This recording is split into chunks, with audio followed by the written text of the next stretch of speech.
Hi friends, இன்னைக்கு நம்ம soya sauce with chicken KICAP mee dengan ayam. So எப்படி சமைக்கலாம்னு பார்க்கலாம் வாங்க. தேவையான பொருட்கள் எடுத்துக்குவோம். பூண்டு 4 பல் எடுத்து கொந்திக்குங்க. சாவி தேவையான அளவு கொஞ்சம் எடுத்து வச்சுக்கோங்க கட் பண்ணி. சிக்கன் கட்டமாக வெட்டி வச்சுங்க. boneless chicken. நூடுல்ஸ் வந்து நான் 2 பேக்கெட் சின்ன பேக்கெட் எடுத்து வாஷ் பண்ணிட்டேன். என்ன செஞ்சுட்டேன், சுடுதண்ணில் போட்டு நல்லா எடுத்துகிட்டு அதுக்கப்புறம் பச்சை தண்ணியில் நல்லா கழுவி எடுத்து ப்ரிப்பேர் பண்ணி வச்சுருக்கேன்.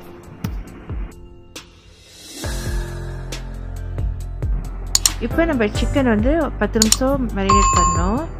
அதுக்கு தேவையான பொருட்கள் சிக்கன் எடுத்துங்க. Light soya sauce 1 table spoon, salts 1 teaspoon, tepung jagung corn flour 1 teaspoon, sesame oil 1 teaspoon, அப்புறம் white pepper லேசாக தூவி விடுங்க. ஸோ இதெல்லாம் போட்டு ஒரு 10-20 நிமிஷம் நீங்கள் மேரினேட் பண்ணுவீங்க. சரிங்களா?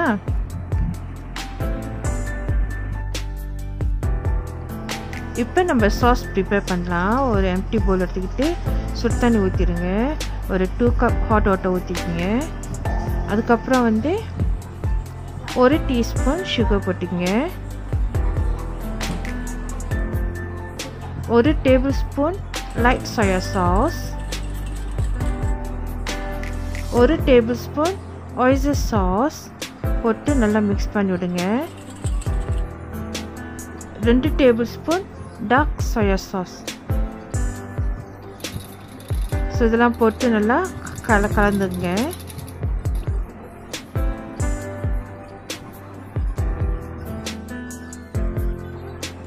white pepper ஒரு 1/2 டீஸ்பூன். ஸோ நல்லா மிக்ஸ் பண்ணி விடுங்க. 1 டீஸ்பூன் sesame oil. ஸோ இதெல்லாம் போட்டு நல்லா கலந்து ப்ரிப்பேர் பண்ணி சைடில் வச்சுருங்க. இப்போ சட்டியில் நம்ம எண்ணெய் ஊற்றிக்குவோம். எண்ணெய் சூடான பிற்பாடு மேரினேட் பண்ணி வச்சிருந்த கோழி இறைச்சியை வந்து அதில் போட்டு நல்லா கிண்டுவோம்.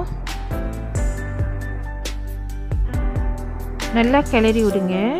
அந்த கோழி இறைச்சி நல்லா வேவட்டும்.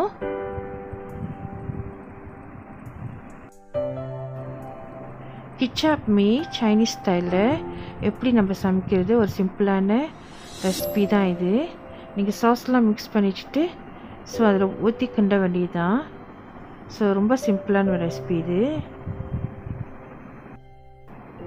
கோழி இறைச்சி வந்த பிற்பாடு நீங்கள் நறுக்கி வச்சிருந்த அந்த பூண்டு நல்லா நறுக்கி கொந்தி வச்சுருந்தீங்களே, ஸோ அதை வந்து நல்லா போட்டு கிண்டுங்க.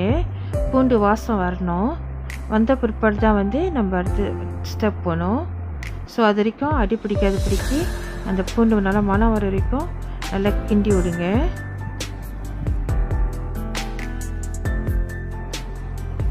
பூண்டு நிறம் மாற ஆரம்பிச்சிருச்சு. இப்போ நம்ம க்ரீன் வெஜிடபிள் போடலாம். நீங்கள் எடுத்து வச்சிருந்த சாவி எடுத்து போடுவோம். நீங்கள் சாவி இல்லாட்டி கூட வேறு ஏதாவது கைலான் கீரை அந்த மாதிரி இருந்தால் கூட நீங்கள் யூஸ் பண்ணலாம். ஸோ சாவி போட்டு கொஞ்சம் நேரம் கிண்டுவோம். ஸோ அதுக்கப்புறம் நம்ம நூடுல்ஸ் போடுவோம். சாவி ரொம்ப சட்டுன்னு வந்துடக்கூடிய ஜாமாவாக இருக்கிறதுனால ஸோ அது நூடுல்ஸோடு சேர்ந்து அது குக் ஆகிடும். ஸோ நம்ம ஏற்கனவே நம்ம கழுவி வச்சுருந்தோம்ல, ஸோ அந்த மஞ்சள் மீ போட்டுட்டு தென் அப்புறம் மிக்ஸ் பண்ணி வச்சுருந்த அந்த சாஸ் இருக்கல, அந்த சாஸை ஊற்றி நல்லா கிளறி விடுவோம்.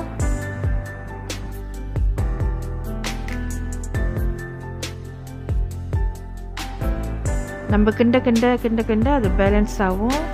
அதுக்கப்புறம் நம்ம ஏற்கனவே இடையில சாஸ் ஊற்றினால ஸோ அந்த சாஸே போதும், நல்லா வந்து குக் ஆகிடும்.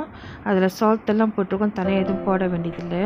நம்ம மதியம் அதெல்லாம் அந்த சாஸில் எல்லாத்தையும் மிக்ஸ் பண்ணிட்டோம். இப்போ நீங்கள் நல்லா கிளறி விடணும்.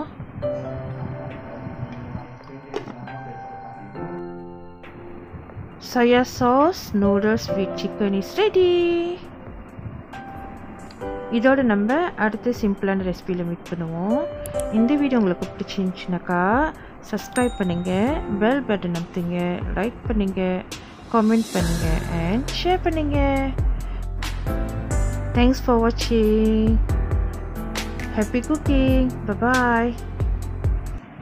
Drop it.